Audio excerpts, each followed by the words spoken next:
ଜାଣି ରଖିବା କଥା ଆମର ସମ୍ବଲପୁର ଅଞ୍ଚଳର ଲୋକମାନଙ୍କୁ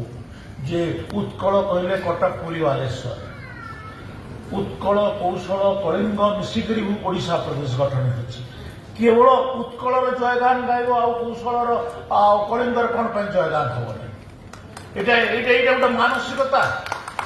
ଆମକୁ ତୁମେ ଶୋଷଣ କରୁଛ ଆମର ଆମର ଅର୍ଥ ଆମର ଖଣି ଆମର ଚାଷ ଆମର ଜଙ୍ଗଲ ସବୁଥିରେ ତୁମେ ଆମକୁ ଶୋଷଣ କଲ ଚାକିରି ବାକିରି ସବୁଥିରେ ଆଉ ଆଜି ତୁମେ ସେ କଲଚରାଲି ବି ଆମକୁ ଏକ୍ସପ୍ଲୋଏଟ୍ କରିବାର ଲାଗି ତୁମେ ଚାହୁଁଛ ଏଇଟା କି କଥା ଆମେ ଓଡ଼ିଶା ପ୍ରଦେଶରେ ମିଶିଥିଲୁ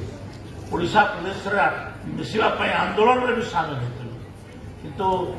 ଓଡ଼ିଶାରେ ମିଶିକିରି ଆମର ସବୁଥିରୁ ବଡ଼ ଭୁଲ ହେଲା ଆମେ ଓଡ଼ିଶା ପ୍ରଦେଶରେ ମିଶିଲୁ ଆମର ଗୋଟେ ଐତିହାସିକ ଭୁଲ ଆଉ ଐତିହାସିକ ଭୁଲକୁ ଆମେ ବାରମ୍ବାର କହୁଛୁ ତ ଆଜି ଆମେ ସେ କଥା ଗୁଡ଼ାକ ନ ଯାଇକରି ଆମେ ସୁଭଦ୍ରା ଯୋଜନାର କଥା ଅଛି ସୁଭଦ୍ରା ଯୋଜନା ଏଇଟା ଲୋକଙ୍କର ମାନଙ୍କର ମହିଳାମାନଙ୍କର ଅର୍ଥନୈତିକ ବିକାଶ ଦିଗରେ ଆମର ଲାଭ ଦେବ